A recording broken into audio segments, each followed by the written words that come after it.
Pemirsa, polisi menangkap pengemudi ojek online yang menculik dan melecehkan bocah di Tangerang Selatan, Banten.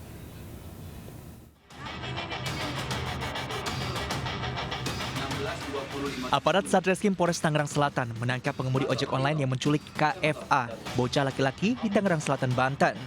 Pelaku pria berinisial MB ditangkap di kawasan Alam Sutra, Tangerang. Hasil pemeriksaan, pelaku tidak hanya membawa berkeliling, namun juga melecehkan secara seksual bocah umur 11 tahun itu. Kini pelaku masih diperiksa secara intensif guna mengungkap kemungkinan adanya korban lain. Masih kita dalami karena ini baru kita ungkap, baru kita amankan, kita tangkap. Kami masih dalami sudah berapa kali yang bersangkutan melakukan perbuatan ini. Pelaku penculikan dan pelecehan seksual itu terancam hukuman pidana 15 tahun penjara. Dari Tangerang Selatan, Banten, Nunung Purnomo, iNews melaporkan. Pemirsa, sebuah bangunan berlantai 5 yang difungsikan sebagai tempat kos pramugari dan perawat di Jalan Kalipasir, Cikini, Jakarta Pusat pada Rabu siang dikosongkan Pengadilan Negeri Jakarta Pusat. Namun pemilik lahan menolak eksekusi karena tidak berdasar dan salah lokasi objek.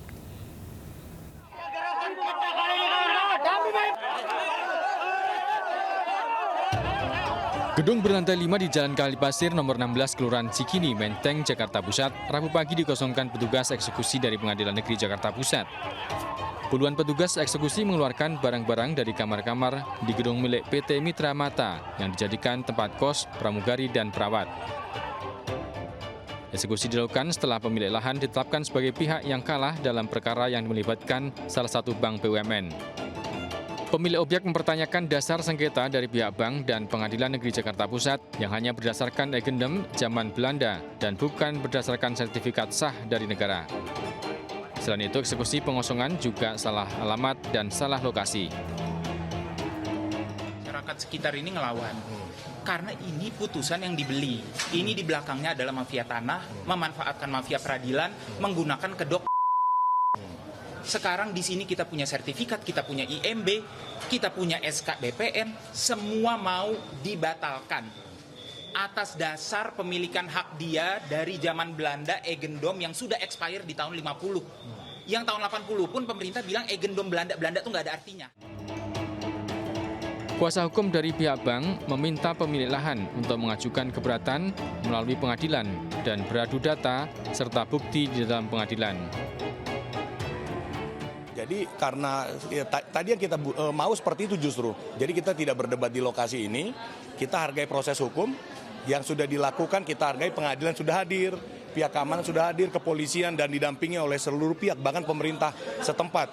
Jadi ini adalah bukan upaya asal-asalan, tapi upaya yang memang sudah diinformasikan ke banyak pihak. Dengan adanya dugaan kesalahan prosedur dalam proses eksekusi, pihak pemilik lahan akan melakukan perlawanan melalui jalur hukum dengan mengajukan gugatan di Pengadilan Negeri Jakarta Pusat. Dari Jakarta, Steven Nepatinawa, iNews melaporkan. Pemirsa, seorang pelajar alami luka bakar saat berusaha kabur saat jam istirahat sekolah di Banjarnegara, Jawa Tengah. Evakuasi korban pun berjalan dramatis hingga viral.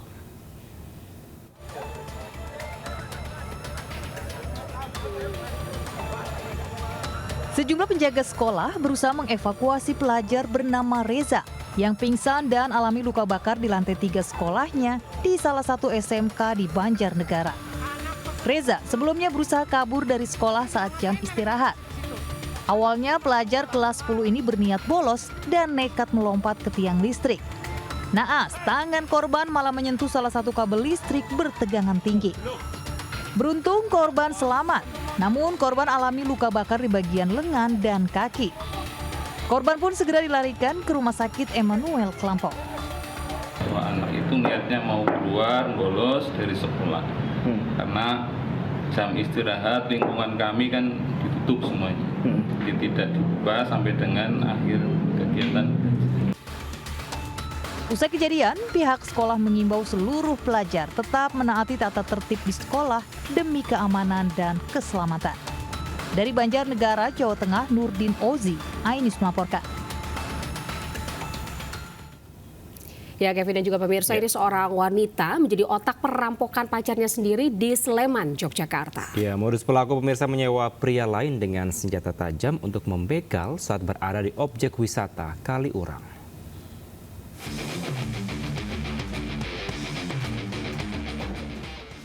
Aksi begal menggunakan senjata tajam di kawasan objek wisata Kaliurang dibongkar petugas Polresta Sleman. Polisi mengamankan seorang wanita, DA, 34 tahun, yang menjadi otak pembegalan. Serta seorang pria, cewek, 22 tahun, yang melancarkan aksi begal terhadap Sumardi, 32 tahun. Aksi begal berawal dari Sumardi dan pelaku DA yang janjian untuk jalan-jalan ke Kaliurang. Saat dalam perjalanan, pelaku berhenti dan turun dari motor untuk menghubungi seseorang. Tak lama kemudian, pelaku cewek datang dan melakukan aksi begal menggunakan senjata tajam. Akibatnya korban harus merelakan barang berharganya di bawah pelaku yang segera melarikan diri. Hasil penyelidikan ternyata aksi begal ini sudah direncanakan DA jauh-jauh hari. Sementara pelaku begal, cewek, merupakan orang suruhan atau sewaan dari DA. Pelaku cewek mengaku jika diberi imbalan Rp1 juta, namun baru diberikan uang Rp700.000. Pelaku pertama itu satu orang, setelah dilakukan penangkapan terhadap yang bersangkutan, rupanya mengembang ke pacarnya itu pelaku kedua. Karena memang ada beberapa cekcok antara Bang Sumardi dan pacarnya tersebut terkait masalah finansial.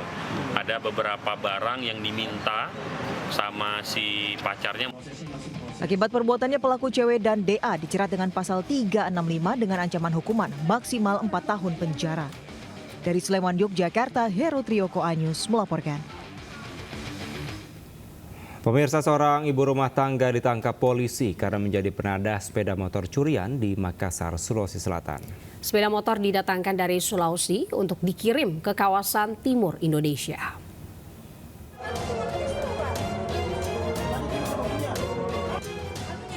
Polisi menggerebek rumah ibu rumah tangga yang diduga penadah motor curian di Makassar, Sulawesi Selatan. Ia diduga sudah menjual puluhan unit kendaraan dengan plat nomor dan STNK palsu. Pelaku ditangkap bersama seorang residivis curanmor. Saat diperiksa polisi, diketahui sepeda motor curian itu dijual pelaku ke kawasan Papua dan wilayah pegunungan lainnya.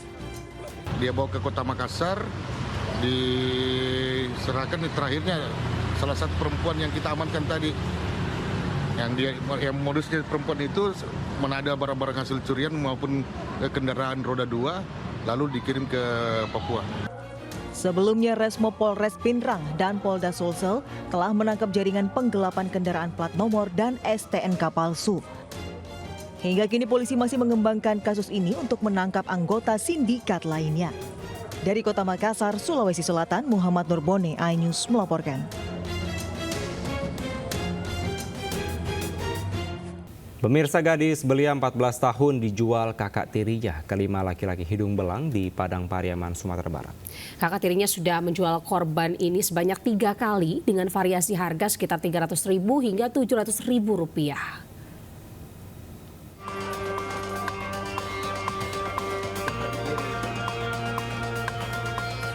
Dua orang laki-laki hidung belang ini ditangkap petugas Satreskrim Polres Pariaman. Mereka membeli seorang gadis belia 14 tahun di Pariaman, Sumatera Barat. Selain itu, petugas juga mengamankan wanita R 16 tahun kakak tiri korban yang telah menjual adiknya ke 5 pria hidung belang. Korban dipaksa tersangka R melayani 5 laki-laki tersebut di sebuah lorong di kawasan Pantai Sunur, Kota Pariaman. Guna memuluskan aksinya, korban diancam tersangka dengan pisau. Sementara aksi bejat tersebut sudah dilakukan sebanyak 3 kali dengan harga bervariasi, mulai dari Rp300.000 hingga Rp700.000. Untuk dieksploitasi dengan cara menjual mendapatkan keuntungan dan memanfaatkan untuk kebutuhan sehari-hari oleh pelaku, yaitu tersangka. Saat ini 2 tersangka ditahan di Mapolres Pariaman. 1 tersangka lainnya ditahan di Lapas Anak Pariaman. Sementara 3 tersangka pria hidung belang lainnya masih buron. Ketiga tersangka bakal dikenakan Undang-Undang Perlindungan Anak dengan ancaman hukuman 12 tahun penjara. Dari Pariaman, Sumatera Barat, Eka Guspriyadi, Ainus melaporkan. Pemirsa, seorang suami warga Kota Batu ditangkap polisi karena nekat menjual istri untuk layanan trisam. Ya, pelaku digerebek di sebuah hotel di Jalan Raden Wijaya, Mojokerto saat melakukan layanan trisam. Tersangka mengaku butuh uang untuk keperluan perayaan ulang tahun sang anak.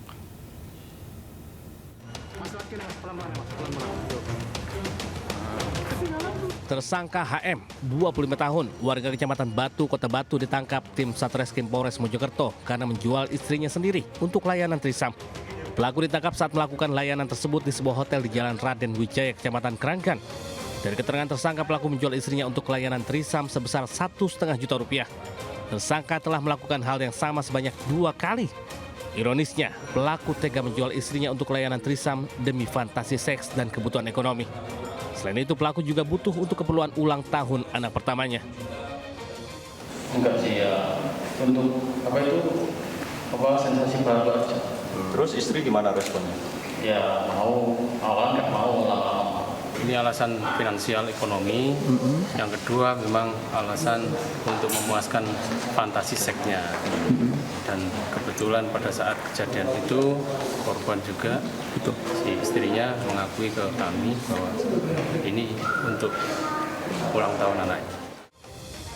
Polisi menyita uang sebesar Rp1,5 juta hingga isi percakapan pesan di telepon genggam. Tersangka dijerat pasal tindak pidana perdagangan orang dengan ancaman hukuman 15 tahun penjara. Dari Mojokerto, Jawa Timur, Solahuddin, Ainus melaporkan. Pemirsa, banjir merendam jalan utama Dayakolot, Kabupaten Bandung, Jawa Barat. Kemacetan panjang terjadi hingga 2 km hingga para pekerja pabrik tidak bisa bekerja.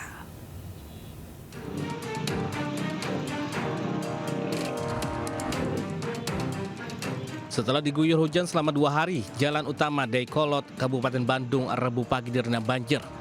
Di beberapa tempat banjir dengan kedalaman 40 cm hingga 50 cm masih merendam badan jalan.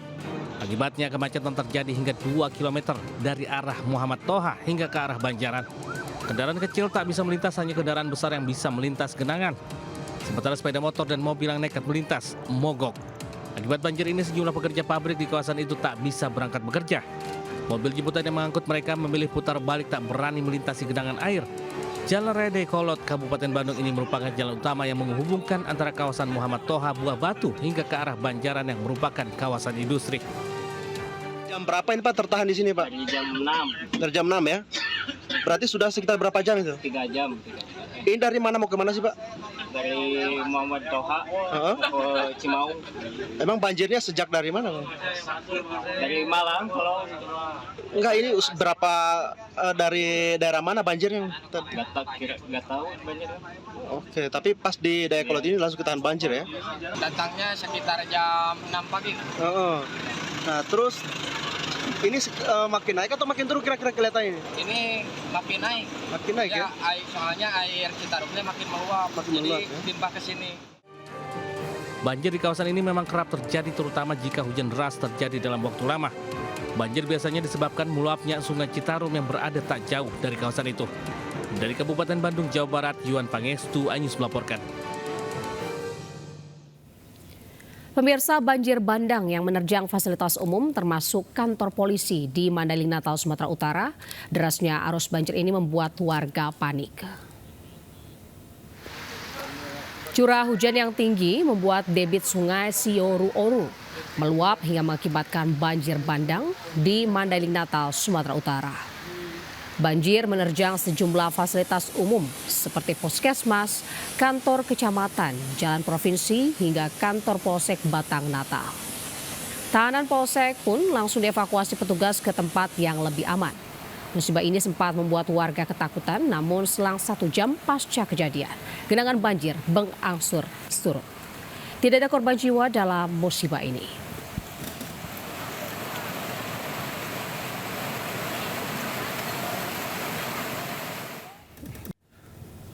Pemirsa, bakal calon gubernur dan wakil gubernur Jakarta Pramono Anung Rano Karno menghadiri deklarasi rumah bersama Pramono Rano. Acara yang berlangsung di Gedung Juang 45, Menteng, Jakarta Pusat dihadiri ratusan relawan. Deklarasi rumah bersama Pramono Rano berlangsung pada Rabu sore dihadiri ratusan relawan yang siap memberikan dukungan untuk Pramono Anung dan juga Rano Karno. Pramono datang lebih dulu, kemudian disusul Rano Karno yang datang sekitar pukul 17.15 waktu Indonesia Barat. Para relawan pun membacakan deklarasi dukungan terhadap pasangan Pramono Rano untuk maju dalam Pilgub Jakarta 2024. Dalam orasinya, Pramono Anung menyatakan kesiapannya untuk maju sebagai calon gubernur Jakarta. Pramono menyampaikan akan membangun Jakarta mulai dari hal-hal yang kecil.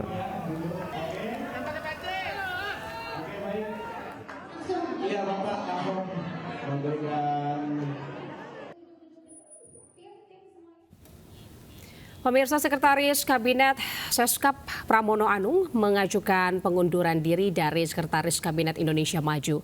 Pramono yang juga bakal calon gubernur Jakarta ini mengaku masih ada pekerjaan yang harus diselesaikan sebelum pengunduran dirinya per 22 September mendatang. Sekretaris Kabinet sekaligus bakal calon gubernur DKI Jakarta Pramono Anung telah menyerahkan surat pengunduran dirinya kepada Presiden Joko Widodo per 22 September 2024. Pramono Anung menyebut masih ada beberapa pekerjaan yang harus diselesaikan sehingga dirinya baru akan mundur pada tanggal tersebut, bertepatan dengan tanggal penetapan calon oleh Komisi Pemilihan Umum.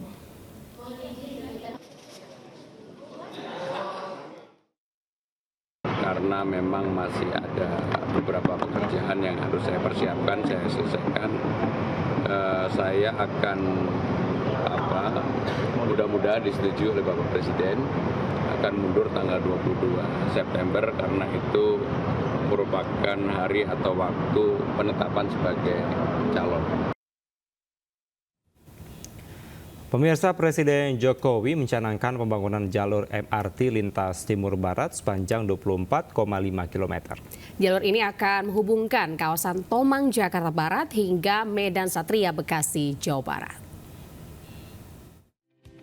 Kita tahu di bulan Maret 2019 telah kita operasikan fase 1 utara selatan dari Lebak Bulus ke HI.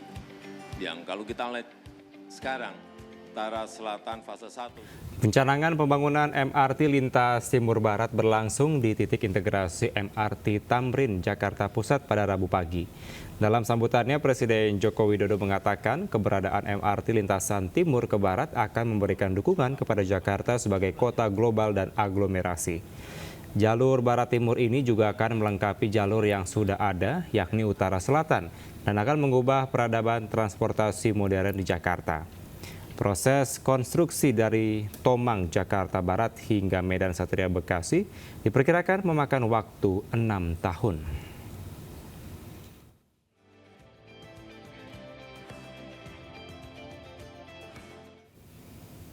Istana Negara membantah anggota Pas Pampres melakukan pemukulan terhadap mahasiswa foto bareng dengan Presiden Joko Widodo di Samarinda, Kalimantan Timur. Pihak istana juga membantah kejadian tersebut. Video seorang mahasiswa yang mengaku dipukul Pas Pampres usai foto dengan Presiden Joko Widodo sempat viral di media sosial. Kepala Kantor Komunikasi Kepresidenan Hasan Nasbi mengatakan pemukulan Pas Pampres terhadap mahasiswa adalah tidak benar. Menurutnya, pihak Pas Pampres telah menyatakan tidak ada anggota Pas Pampres yang melakukan pemukulan. Meski demikian, Hasan Nasbi mengaku melakukan pengecekan terkait kejadian viral yang menimpa Yulianus Agung tersebut.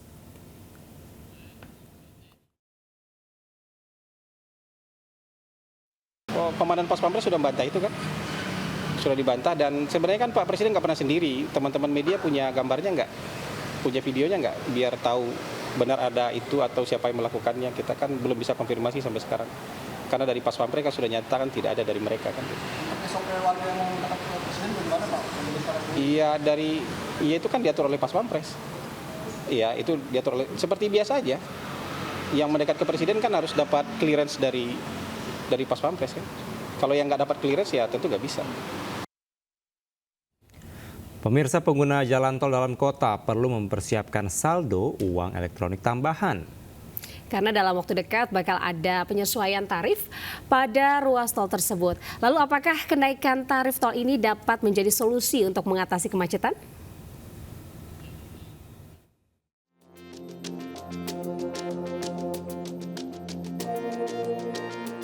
Tarif di beberapa ruas jalan tol dalam kota akan mengalami kenaikan sesuai keputusan Menteri PUPR.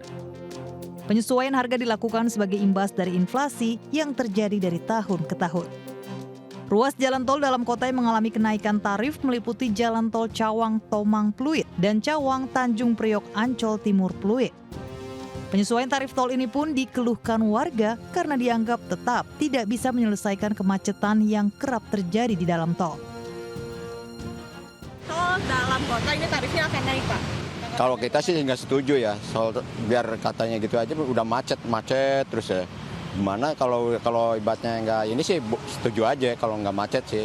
Tarif tol dalam kota bakal naik, gimana tanggapannya? Ya nggak setuju karena paling biaya makin bengkak ntar. Tarif ini naik, tapi lebih lancar gimana Dada? Ya, tapi ya sama aja, tetap aja macet.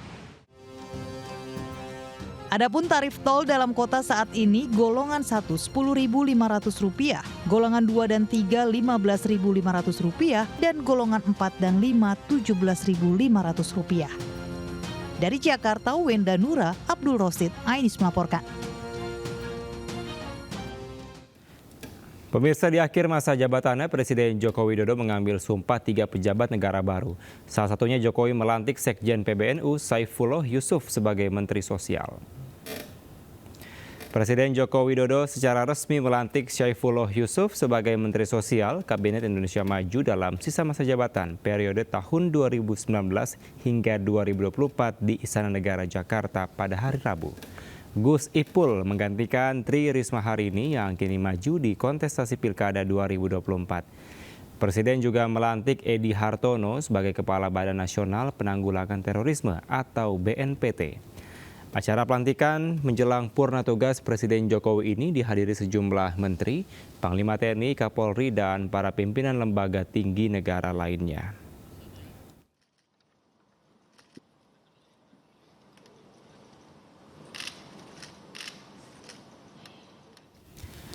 Usai menjalani pelantikan di Istana Negara, Menteri Sosial Saifullah Yusuf atau yang akrab disapa Gus Ipul langsung melakukan proses serah terima jabatan dengan pelaksana tugas Menteri Sosial Muhadjir Effendi di Aula Gedung Aneka Bakti Kementerian Sosial RI Salemba, Jakarta Pusat.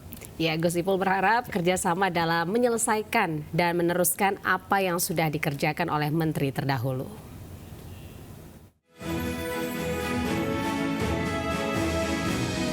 Serah terima jabatan Menteri Sosial dari pelaksana tugas Muhadjir Effendi kepada Saiful Yusuf atau akrab disapa Gus Ipul dilakukan di Aula Gedung Aneka Bakti Kemensos RI Salemba, Jakarta Pusat.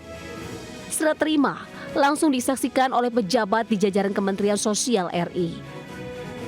PLT Mensos Muhadjir Effendi meminta agar Gus Ipul sebagai Menteri Sosial RI yang baru bisa menjalankan tugas dengan kerjasama yang baik dengan jajaran Kementerian Sosial.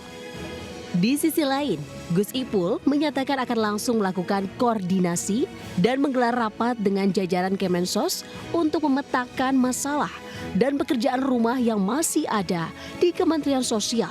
Salah satunya terkait data terpadu kesejahteraan sosial atau TDKS.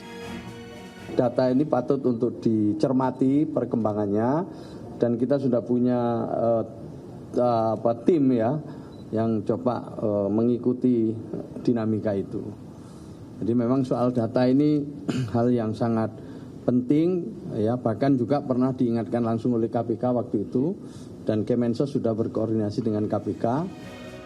Sebelumnya, posisi Menteri Sosial mengalami perubahan setelah Menteri Sosial RI sebelumnya, Tri Risma hari ini, mengundurkan diri usai maju sebagai calon gubernur Jawa Timur untuk Pilkada 2024. Dan posisinya digantikan oleh Muhadjir Effendi. Saifullah Yusuf kemudian dilantik Presiden Joko Widodo di Istana Negara menggantikan Muhadjir. Di Jakarta, Steven Patinama, Ayus melaporkan.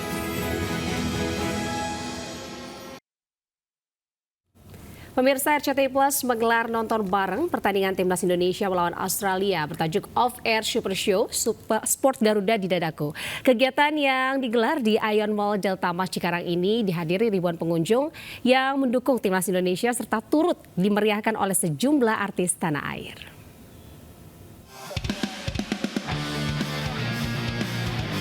Sejumlah artis tanah air seperti Aldi Taher dan Ririn Dwi Ariyanti turut memeriahkan nonton bareng Timnas Indonesia melawan Australia di Aeon Mall Delta Mas Cikarang.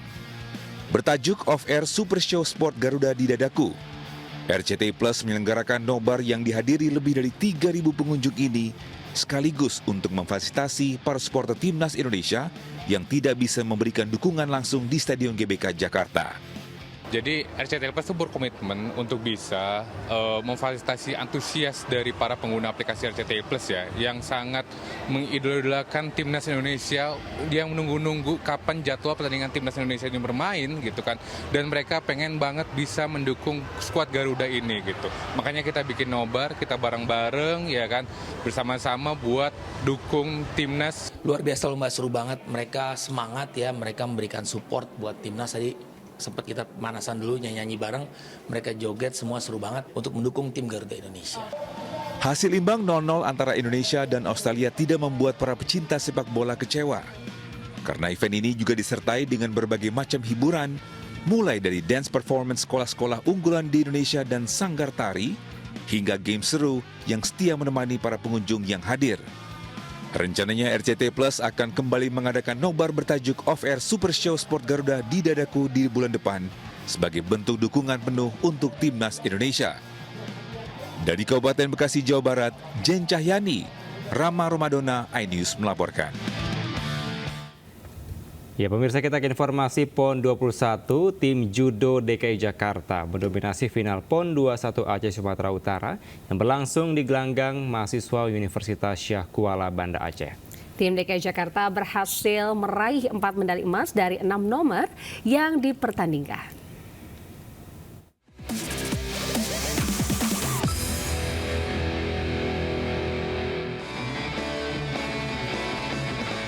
Empat medali emas diperoleh dari Muhammad Jamil Reza menaklukkan Muhammad Rizky Maulana dari Jawa Barat dengan iPon mengakhiri laga pertandingan dengan skor 10-0. Medali perunggu untuk kategori ini jatuh kepada Ilham Fadilah dari Papua dan Iqbal Juriski dari Sumatera Selatan. Di nomor 45 kg putri, Siva Aulia meraih kemenangan tipis 1-0 atas Windy Ardana dari Jawa Barat. Medali perunggu dalam kategori ini diraih oleh Hagia Sofia Raditya dari DIY dan Nikadek Desi Kartikasari dari Bali. Meli Marta Rosita mendominasi nomor 48 kg putri dengan kemenangan telak 10-0 melawan Desiana Safitri dari Jawa Barat.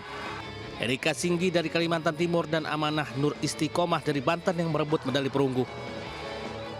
Untuk di kelas 45 kg sama 48 kg itu baru pertama kali untuk ikut di PON ini. Nah, kalau yang 52 tahun lalu, di PON tahun lalu dia dapat emas juga. Terus untuk di yang 55 juga baru tahun ini, baru pertama kali, dan itu juga dari junior juga. Jadi banyak pembibitan DKI yang ikut di PON ini. Di nomor 52 kg putri, Maria March Maharani mengalahkan Zovanis Keisha Imawan dari Jawa Barat dengan skor 1-0. Mempertahankan gelar emas yang diraihnya di PON 20 Papua 2021 pada cabur judo, DKI Jakarta menargetkan 5 medali emas. Dari Banda Aceh, Sukri Sarifudin, iNews melaporkan.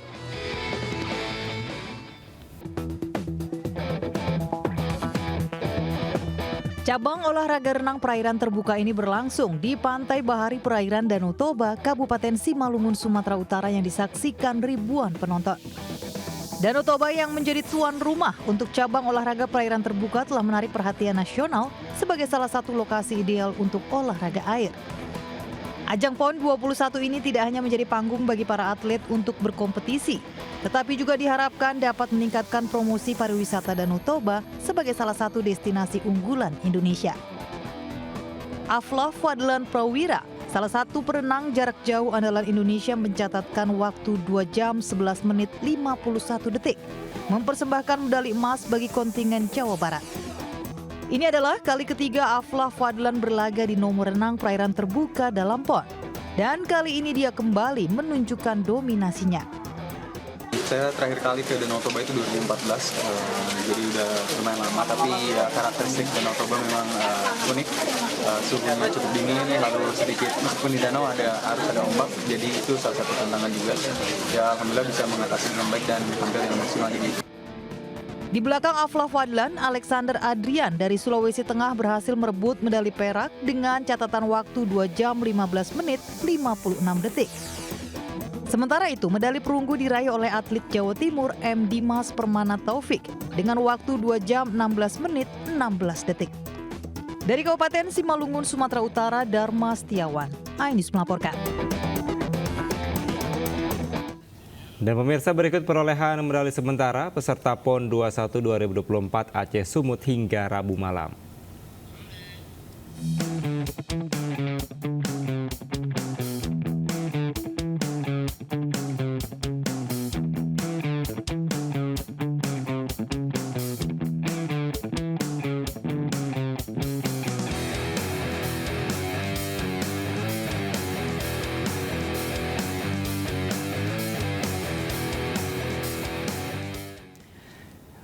Pemirsa, Ketua Harian PB Popsi Syafril Nasution memberikan motivasi kepada 32 kontingen peserta PON ke-21 Aceh Sumatera Utara cabang olahraga biliar yang akan bertanding.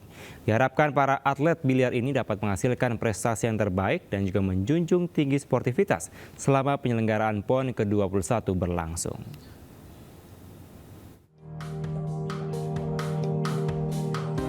Ketua Harian PB Popsi Syafril Nasution dan Sekjen PB Popsi Ahmad Fadil Nasution bersilaturahmi dengan 32 kontingen peserta PON ke-21 Aceh Sumut cabang olahraga biliar di Medan, Sumatera Utara. Dalam pertemuan ini, PB Popsi turut bertukar pikiran dan memberikan motivasi kepada para atlet biliar agar dapat mempersembahkan hasil yang terbaik untuk kemajuan cabang olahraga biliar di ajang PON ke-21. Ketua Umum juga menyampaikan bahwa ini adalah mencapai prestasi, kemudian siapapun pemenangnya, yang penting adalah bisa memberikan prestasi kepada masing-masing dan juga hasil daripada pembinaan. PB Popsi yang dipimpin Ketua Umum Hari Tanu Sudibyo mendukung penuh penyelenggaraan PON ke-21 di Aceh dan Sumatera Utara, serta berharap para atlet biliar ini dapat mencapai hasil yang maksimal dan membanggakan untuk daerahnya masing-masing. Dari Medan, Sumatera Utara, Ahmad Ridwan Nasution, iNews melaporkan. Pemirsa, Presiden Joko Widodo menyerahkan bonus kepada 14 peraih medali di Paralimpiade 2024. Ya, besarannya pemirsa 6 miliar rupiah untuk medali emas, kemudian 2,75 miliar untuk medali perak, dan 1,65 miliar untuk medali perunggu.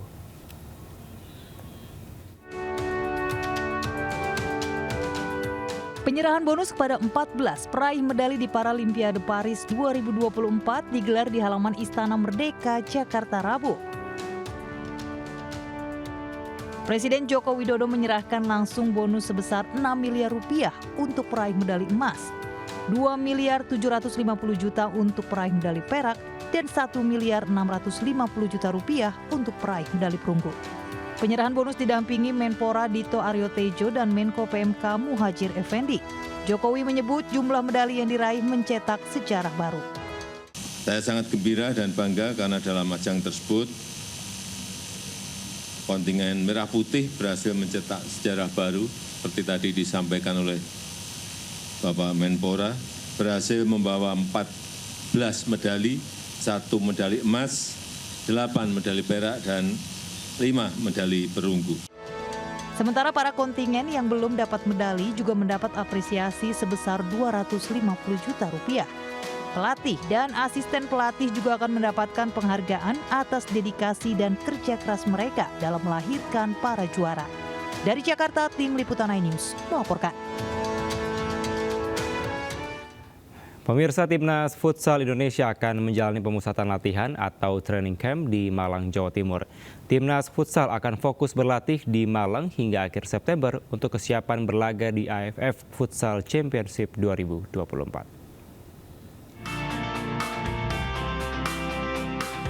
Ketua Harian Federasi Futsal Indonesia Michael Victor Sianipar menghadiri acara makan malam bersama para pemain, pelatih, dan manajer Timnas Futsal Indonesia di Malang, Jawa Timur. Selain silaturahmi, pertemuan ini sekaligus mengkaji terkait pemusatan latihan Timnas Futsal Indonesia yang sudah digelar sejak 1 September di Malang. Training camp ini diikuti 25 atlet futsal terbaik Indonesia. Kegiatan ini juga membahas mengenai laga uji coba dengan tim kuat sebagai bentuk persiapan dalam menghadapi AFF Futsal Championship 2024. Sangat perlu uji coba karena tim ini sudah terbentuk, sudah jadi, di mana uji coba itu sangat perlu. Besar harapannya FFP bisa memberikan jalur untuk bisa uji coba lebih banyak ke berbagai negara-negara. Kami sedang mempersiapkan diri untuk nanti bisa berkompetisi dengan sangat baik di AFF yang rencananya akan diselenggarakan di bulan November untuk futsalnya. Jadi ya kita doakan dan kita bersiap dengan maksimal. Semoga Indonesia bisa membawa pulang piala AFF untuk futsal. Pemusatan latihan yang digelar di Unggul Sports Center Malang ini diharapkan dapat meningkatkan kemampuan dan kualitas para atlet futsal Indonesia. Dari Malang, Jawa Timur, Denny Irwansyah, iNews melaporkan. Ya pemirsa, berlokasi di dalam mall, bermain go-kart indoor di sirkuit terpanjang dan terbesar bisa menjadi kegiatan seru dan menantang tentunya. Ya, kira-kira seperti apa ya sensasi dan keseruannya mengendarai go-kart dalam mall? Berikut liputannya untuk Anda.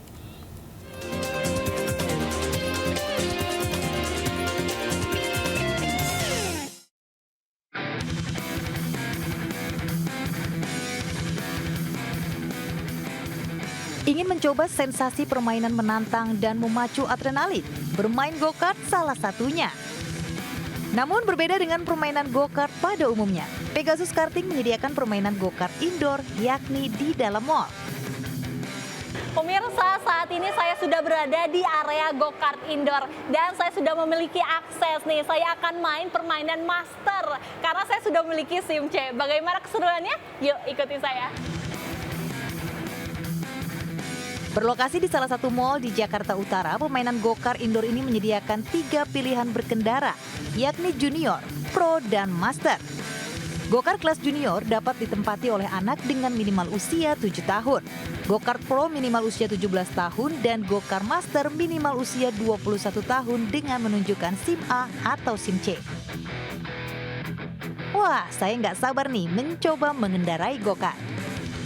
Masing-masing kelas dalam go-kart indoor ini menggunakan mobil listrik kecepatan 20 hingga 45 km per jam dengan durasi berkendara 6 menit. Selain memacu adrenalin, bermain go-kart juga melatih konsentrasi dan motorik. Kalau aku sendiri sih karena ibu-ibu ya, maksudnya nyobain lumayan lah gitu ya, maksudnya seru sih gitu. Cuman untuk awal-awal mungkin karena nggak terbiasa jadi agak susah, tapi oke sih, fun banget. Makanya seru juga. Seru. Mau coba lagi nggak next time? Kalau ada kesempatan sih mau. Anda yang penasaran ingin merasakan sensasi naik go-kart di dalam mall? Harus merogoh kocek Rp67.000 hingga Rp89.000 saat weekdays dan Rp78.000 hingga Rp100.000 di akhir pekan.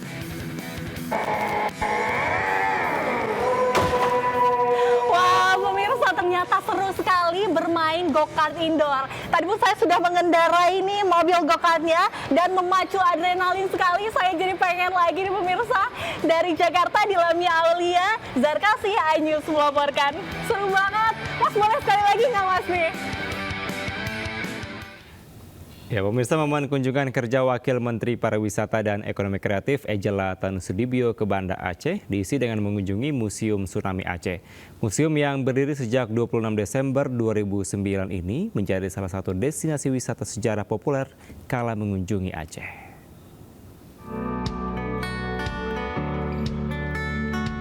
Wakil Menteri Pariwisata dan Ekonomi Kreatif Ejela Tanusudibio berkesempatan mengunjungi Museum Tsunami Aceh yang dibuat untuk mengenang bencana gempa bumi dan tsunami Samudra Hindia pada tahun 2004 silam. Ejela Tanusudibio yang juga Ketua Umum Partai Perindo mengapresiasi museum yang telah berdiri sejak 26 Desember 2009 itu dapat menjadi salah satu destinasi wisata sejarah populer yang dapat dikunjungi kala berkunjung ke Aceh. Museum Tsunami Aceh merupakan warisan budaya dengan referensi utamanya adalah nilai-nilai Islam. Budaya lokal dan abstraksi tsunami menjadi salah satu daya tarik wisata berbasis sejarah serta menyediakan berbagai souvenir kerajinan lokal Aceh. Di bagian dalam Museum Tsunami Aceh juga terdapat ruang edukatif. Di antaranya, ruang pameran yang menjelaskan secara audiovisual seperti gempa bumi dan tsunami. Lengkap dengan simulasi interaktif yang memungkinkan pengunjung belajar tentang bagaimana tsunami terbentuk dan langkah-langkah mitigasi yang bisa diambil untuk mengurangi dampak bencana di masa depan. Tim Liputan iNews melaporkan. Ya Kevin dan juga pemirsa, ini ada yang menarik, fenomena baru yang memperlihatkan para TikToker melakukan ngamen secara live streaming di jalur banjir Kanal Timur atau BKT Durensawit, Jakarta Timur. Ya benar sekali Anita, di mana mereka ini memanfaatkan suasana yang asri di sekitar jalur banjir Kanal Timur untuk live di platform media sosial untuk menambah pendapatan mereka.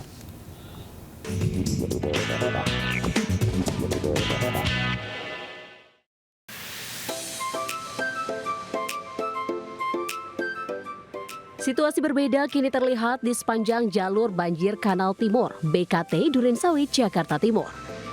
Sejumlah anak muda terlihat menyanyi di depan gadget mereka, lengkap dengan tripod dan berbagai alat untuk live streaming. Para anak muda ini memanfaatkan platform sosial media untuk menyalurkan hobi menyanyi mereka. Ngamen online, istilah para konten kreator itu, layaknya di negeri Cina. Aksi mereka pun viral. Saat melakukan live streaming, umumnya para konten kreator itu melakukan aksi menghibur, seperti bernyanyi sambil berjoget atau bernyanyi sambil bergurau. Di sela-sela aksi mereka juga tak lupa untuk menyapa, berbincang dan berinteraksi dengan penonton. Suasana jalur BKT sebagai latar belakang membuat aksi mereka kian menari di layar gadget. Hasilnya pun lumayan. Satu kali live streaming, mulai dari jam 7 pagi hingga 12 siang, seorang konten kreator bisa menghasilkan hingga 2 juta rupiah dari para penonton pengikut sosial media mereka. Hobinya semua pada nyanyi, jadi dikarenakan fasilitasnya dari TikTok ada buat nge-live, jadi ya kita pakai dari live ini gitu. Kalau misalkan masalah viewers, kalau di sini sih itu udah pasti naik banget Kak dari viewers, karena mungkin backgroundnya tuh enak gitu ya, di belakang pohon-pohon pinusnya tuh kayak enak aja dilihatnya, masuk kamera pun enak. Karena itu kan udah ada contohnya juga di negara lain, itu di Cina. Terbukti itu ngebantu mereka yang mungkin ekonominya kurang, yang tadinya nggak ada usaha apapun, jadi dengan adanya usaha tersebut bisa menaikkan ekonomi mereka sendiri gitu. Di pagi hari sejak pukul 7 sampai jam 12 siang, pada hari Sabtu dan Minggu biasanya menjadi waktu para TikTokers untuk live streaming di BKT ini. BKT menjadi sarang yang tepat bagi para TikToker karena tempatnya yang asri dan sejuk, jadi mereka tidak perlu khawatir kena polusi atau terpapar langsung dengan matahari. Di Jakarta, Nisa Sahib, Dias Irawan melaporkan.